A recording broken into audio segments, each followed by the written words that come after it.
Saya melihat pasar di luar negeri sangat bagus untuk perdagangan karang hias ini.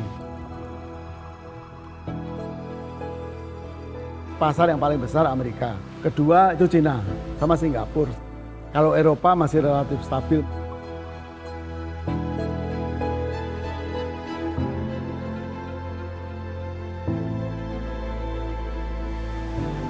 Tahun 2018 usaha kita ini untuk ekspor karang hias ini mendadak diberhentikan perdagangannya oleh pemerintah waktu itu. Akibatnya ya kita semua tutup, karyawan juga kita rumahkan, perusahaan kita tutup, aset-aset kita juga sudah terbengkelai, nelayan terutama yang merasakan dampak yang sangat merugikan.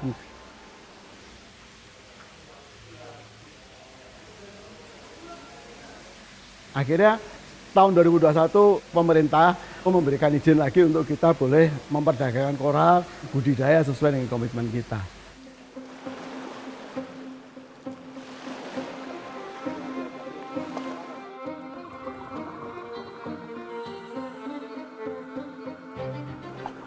Ini adalah jenis Agropora, salah satu produk transplantasi yang kita tanam di Nusa Lembongan. Ini punya pangsa pasar cukup lumayan untuk pasar Amerika, pasar Cina. Untuk size ukuran yang bisa kita ekspor ya kira-kira segini.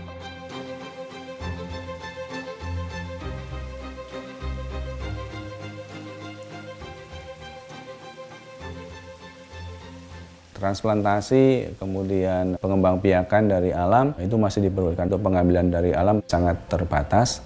Semua yang melakukan pemanfaatan jenis-jenis akuatik yang dilindungi atau berada di dalam appendix coenficitis itu harus dipastikan memiliki izin dalam bentuk kuota.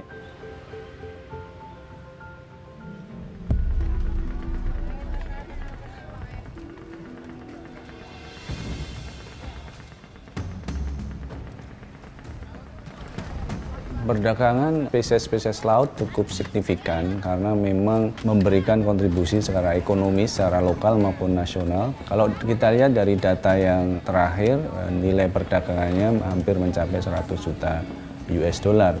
Itu baru dari dua komoditas yang paling besar ya, arwana dan dari hiu pari. Yang lain 2 juta, 2 juta, 2 ekor, 3 juta, 4 juta. Pak Haji Mar 4 juta, 4 juta 5.000 lagi kembali, 5.000, 4 juta 5.000 2 kali membeli. Lah nek kekeng ini ki panggang, nek KPT setor Jeporo. Niwak ini ki karaan sik tuku KPT. Kene luarang Mbak kepet, penisinane angel. Dadine KPT menurun. Maune regane ini ki kepet Mbak, regane 1 juta. Saiki mau 500. Lah sik kepet gede ya ngono. Biasane ku 7 juta, saniki mau 4 juta.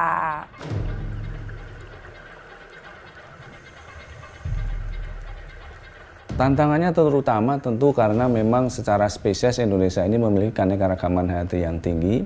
Tidak semua spesies hiu dan pari yang ada di Indonesia itu dilindungi, sehingga permasalahan yang berhubungan dengan identifikasi itu menjadi kendala karena tidak semua petugas-petugas lapangan itu bisa mengenali, bisa mengidentifikasi jenis-jenis mana yang dilindungi, jenis-jenis mana yang diatur perdagangannya di dalam konvensi CITES.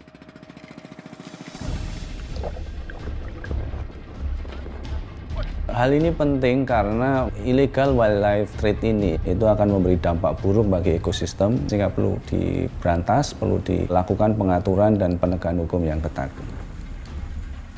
Kemudian kita juga melakukan e-tracking dari seluruh peredaran spesimen-spesimen baik di dalam negeri maupun di luar negeri, dan kita juga melakukan pendataan-pendataan secara rutin, dan juga kita bekerja sama dengan petugas-petugas yang berada di perbatasan-perbatasan dan pintu-pintu masuk dan pengeluaran yang ada di pelabuhan dan di bandara.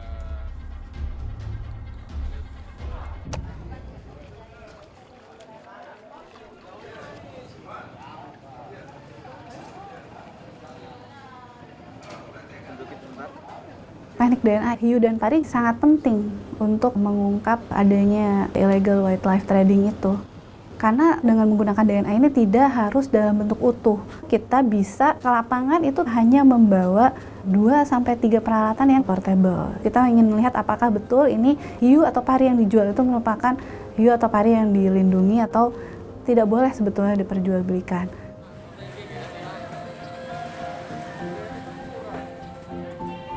Nek kene nek dilindungi karo kono, ora masalah ngono. Nggih ngalih ulak nai wae apa nai ngono lho, Mbak. Perdagangan jenis-jenis dilindungi dan appendicitis ini membutuhkan tata kelola yang baik, akuntabel, didukung oleh data dan informasi yang valid, dan juga didukung oleh teknologi dan membutuhkan kerjasama lintas stakeholder tidak hanya secara nasional, juga regional dan global. Untuk memastikan perdagangan ilegal ini semakin lama semakin bisa ditangani dengan baik.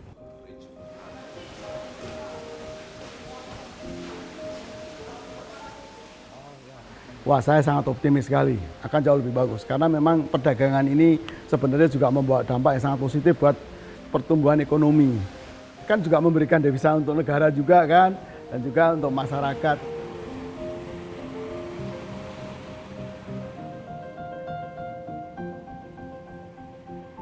Nah, sekarang di tempat ini bisa menjadi tempat wisata untuk snorkeling.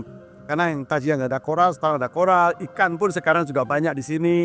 Dan di samping itu saya juga punya kewajiban. Itu sesuai aturan pemerintahan. Jadi kita melakukan di stocking, 10% kita kembalikan ke alam.